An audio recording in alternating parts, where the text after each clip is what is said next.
Good morning again. Pastor Chris told me that I had about 60 minutes to preach. Is that good for you guys? He said I could, so, just a second. What I need for y'all to do is to go like this real quick, and that's perfect. Okay. I was planning on preaching this really brainy message this morning about, there's an X here. Am I supposed to stand on this X? Okay. About the Rosetta Stone. I don't know if y'all know what that is. The Rosetta Stone, linguistic study throughout the ages. It's about, language learning. And for ages, they didn't know how to read ancient Egyptian hieroglyphics until they found this stone that sort of gave them the keys to unlock the language. And I was going to go on and on and on. Anybody here study linguistics in college? Any linguists here? No, I didn't think so. So about halfway through this sermon, that occurred to me. There are probably not any linguists here who are going to care about the Rosetta Stone or ancient Egyptian hieroglyphics. And I was going to talk about Pentecost and all this stuff. And I'm still going to talk about Pentecost, but I decided I would try and do it in a language that I understand and in a language that you might appreciate too. So I hope that I hope this message speaks to you. It goes like this. On the 15th of May in the jungle of Newell, in the heat of the day, in the cool of the pool, he was splashing, enjoying the jungle's great joys, when Horton, the elephant, heard a small noise. So Horton stopped splashing. He looked toward the sound. That's funny, thought Horton. There's no one around. Then he heard it again, just a very faint yelp, as if some tiny person was calling for help. He looked and he looked. He could see nothing there but a small speck of dust passed, blowing in the air. You know what I think? I think that there must be some tiny person on that small speck of dust. Some poor little person who's shaking with fear that he'll blow in the pool. He has no way to steer. I'll just have to save him. Because after all, and if you know it, you can say it with me, a person's a person, no matter how small. Humphed a voice. 'Twas a sour kangaroo. And then there's a young kangaroo in her pouch that humph too. Why, that speck is as small as the head of a pin. A person on that? Why, there never has been. Believe me, said Horton, I tell you sincerely, my ears are quite keen, and I heard them quite clearly. I know there's a person down there, and what's more, quite likely there's two, even three, even four, quite likely. I think you're a fool, laughed the sour kangaroo. And the young kangaroo in her pouch said, me too. In the Genesis text that was just read for us, we learned the story of the Tower of Babel. What we can take away from that initially, I believe, is that humanity was then and still is geared toward a sort of self-reliance, an independent spirit that excludes God. God comes and he notices what's going on. And what he picks up on is what inspired their radical independence from him was that they all spoke the same language. And if left to their own devices, they would in fact be able to do anything that they set their minds to. But please understand, I don't believe that God was afraid of what they were going to do. I don't think that he gets nervous about what we're doing so much as he doesn't like them to do things apart from him. And that's not because he's jealous, but because things are always better for us when we do things with him. And he put that creative genius in our DNA. I don't think he was upset that they were building a tower at all, but they had no need to do it with him. And so he confused their languages. This exclusiveness in their human community that he was sort of upset about. What we see is from the very beginning, God had a priority about inclusive community. So we have exclusive versus inclusive this morning we're going to talk about. So real quick, let's talk about what we mean by inclusive community, and then we'll get back to Dr. Seuss. When we say inclusive, it comes from the Latin communis, okay? So you all did get a little linguistics this morning. It means shared by the general public, community pool, community park, community center, okay? Or if you're in an apartment complex, oftentimes there's a community room. Community service, this is something that's done for the entire community, right? So we understand the word community, but when you add the word inclusive to that word, it further defines the nature of that community as one that extends itself, not necessarily by consuming other people or assimilating other people into it, but simply by inviting others and allowing others to be a part of it. Okay? Invitation and allowing others to be a part of it. So that's what we mean by inclusive community. I was raised in a small town in the southern United States. I won't tell you which state, but I was raised in a small town in the southern United States, and my father was raised there also. And he tells me stories about how there used to be a sign on the main street, okay, that in rather improper terms barred the presence of African Americans after sunset. This was the town I was raised in. Now, the sign was eventually removed, but that spirit of exclusiveness that leads to this attitude of racism is still very much present in that town. And if you go down there and you visit, you're going to run into it. You're going to run into it real quick. It's there, and it's alive. It's nasty, and it's not good. And that's what exclusiveness sort of leads us to, that type of thing. Excuse me. When communities become exclusive in the sense that there are some people who don't fit, some people who need not apply. You remember that song, Long-Haired Hippie People? Need not apply. Things start to go off kilter. For you Star Wars fans, it means there's an imbalance in the Force. Okay? Something's wrong. Now, you might get big and strong as a community. You might gain some influence as a community. But eventually that community will devour itself from within if it's exclusive in its nature. Some self-centered communities, basically, they're made up of self-centered individuals. Does that make sense? That's why they're exclusive. Ultimately, they'll eat each other alive. Was it not this exclusive notion of community that led Hitler and his Nazis to try and take over the world and have only one race? Was it not this exclusive community that led to the Rwandan genocide in Africa? South African apartheid, our own Trail of Tears. This exclusive community mindset that seems to plague humanity is something that we've suffered with for a long time. Back to Dr. Seuss, Horton has rescued the piece of dust, and he's put it on a clover to keep it safe, because we all know that clover's a good, safe place to be.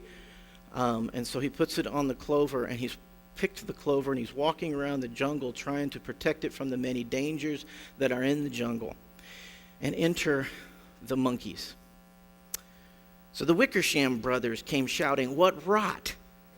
This elephant's talking to who are not." They snatched Horton's clover. They carried it off to a black-bottomed eagle named Vladikoff. And before the poor elephant even could speak, the eagle flew off with the flower in its beak. "I'll fly through the night. I'm a bird. I don't mind it. And tomorrow I'll hide this where you'll never find it." And at 6:56 in the morning, he did it. It was a terrible place that he hid it. And let that small clover drop somewhere inside a great patch of clover 100 miles wide. "I'll find it," cried Horton. "I'll find it or bust. I shall find my friends on my small speck of dust." And clover by clover by clover, with care, he picked up and he searched them and he called, "Are you there?"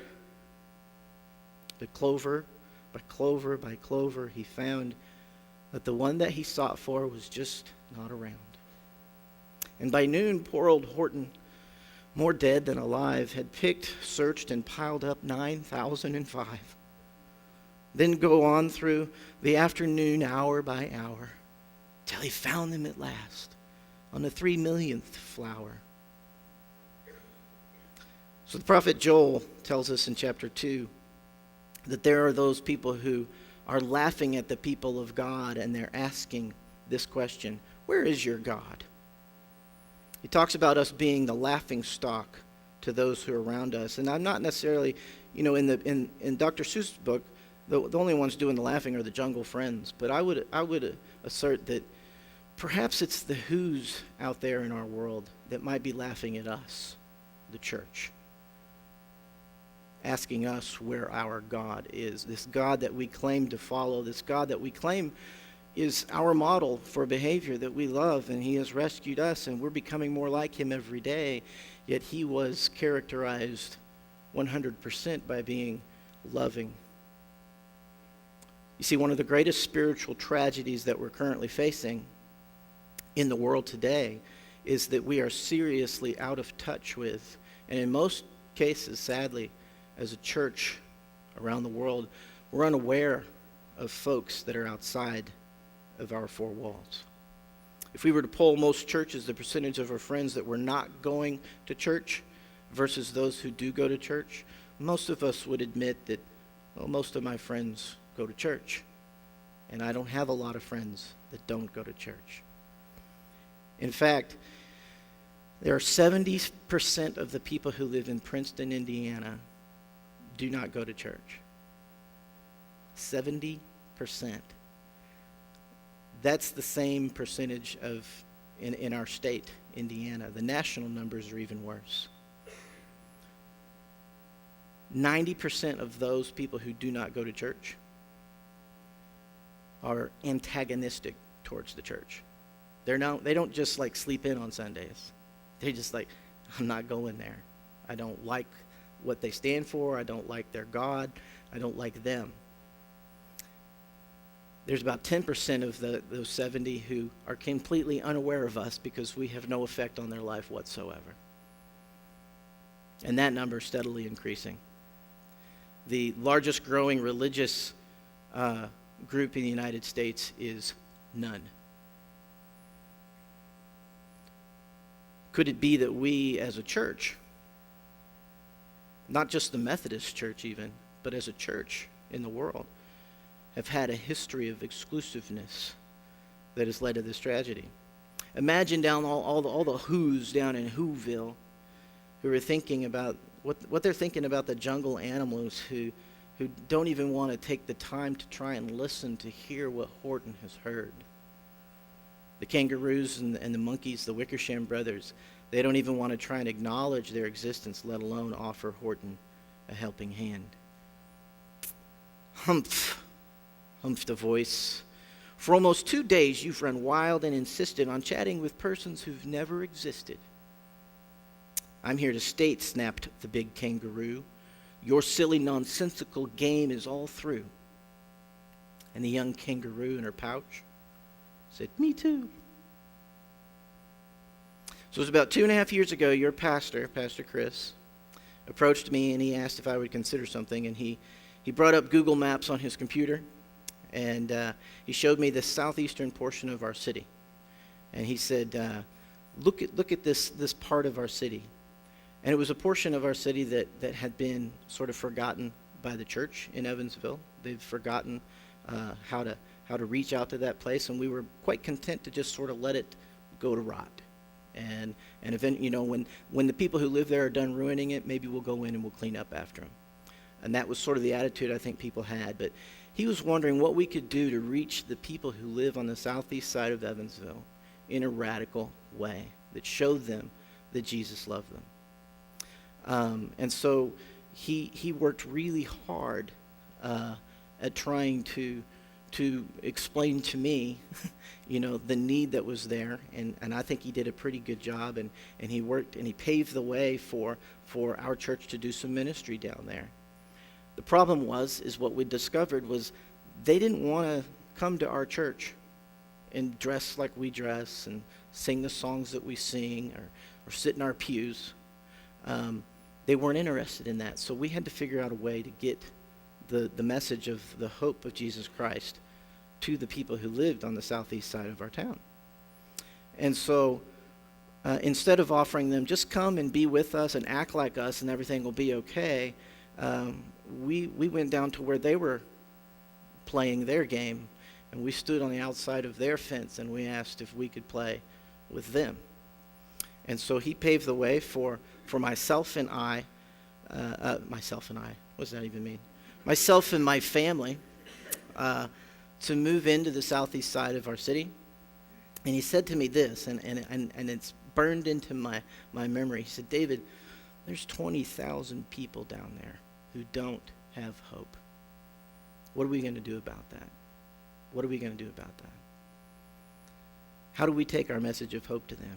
And he challenged us to do that radical step and not just expect them to come to our church, but to actually move into the neighborhood, to be what we call incarnational. This is what Jesus did with us. He didn't say, hey, I'm up here in heaven with my Father. I expect you guys to get here someday. He came to get us. He moved into the neighborhood. And he lived in the neighborhood for 30 years before he did anything.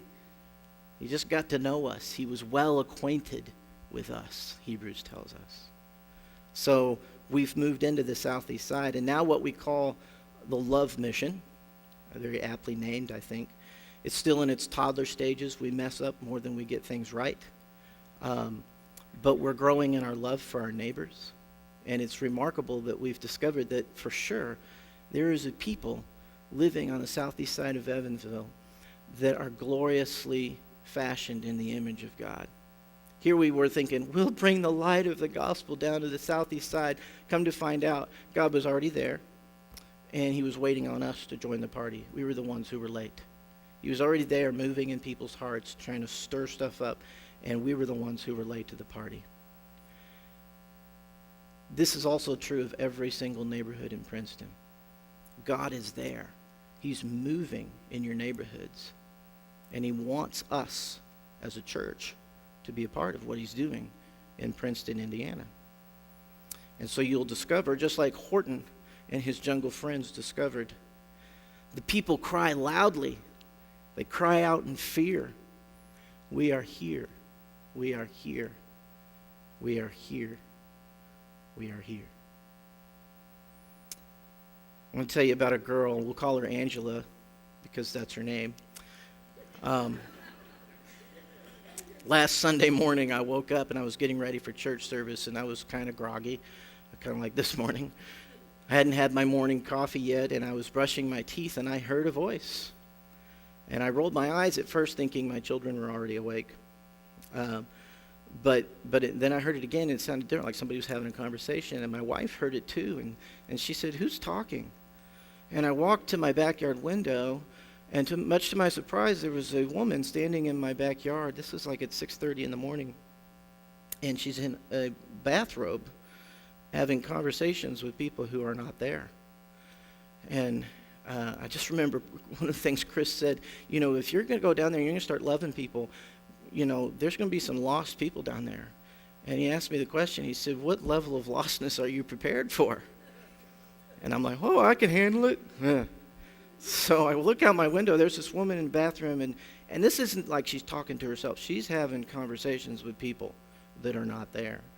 And I had met her the day before, and so I knew her name, and I went out to the back porch, and Angela, what's going on? The first words out of her mouth were, I'm not crazy. I said, okay, is there something I can do for you?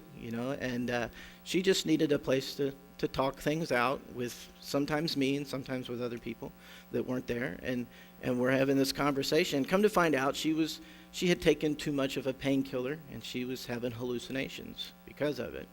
And didn't really know where she was at. But we eventually got her to a safe place. We got her home.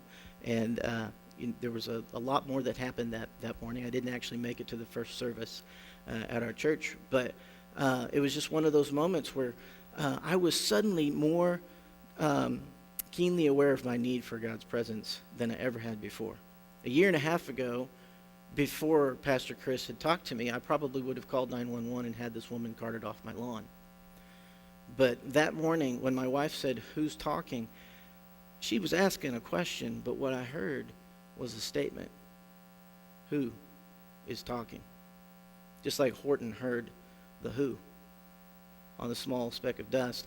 When I heard Angela's voice and my wife said, "Who is talking?" I was instantly thinking, this is how my mind works, I was instantly thinking of Horton hearing the who, and I went and said, well, who is talking? And I started looking for the who in Angela. There's someone in there who needs loved.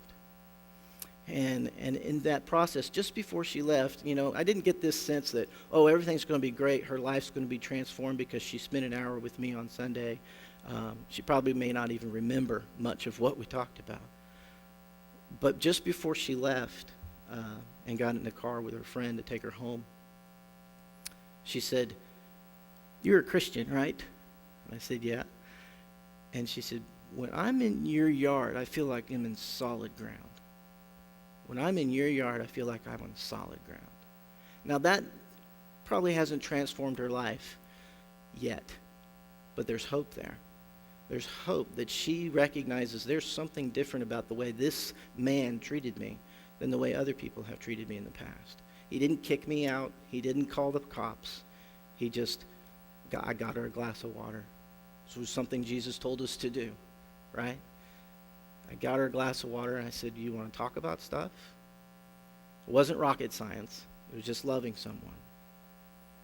It was just loving someone. And it's through his grace that I was able to be inclusive in that moment rather than exclusive. Worried about what are my kids going to do when they wake up, all that stuff. It was just, how do I love Angela? In Acts chapter 2, it was talked about in the kids' moment this morning, the Holy Spirit shows up and he really does a number on the disciples, right? They're there, and that's the experience of Pentecost and the rushing of the wind. And, it's just like there's tongues of fire on people's heads. It must have been quite an experience, I'm sure. It was the birth of the church. It changed the world. But really what changed it was as they began to file out into the streets, they walk out there and they begin to proclaim the mighty works of God.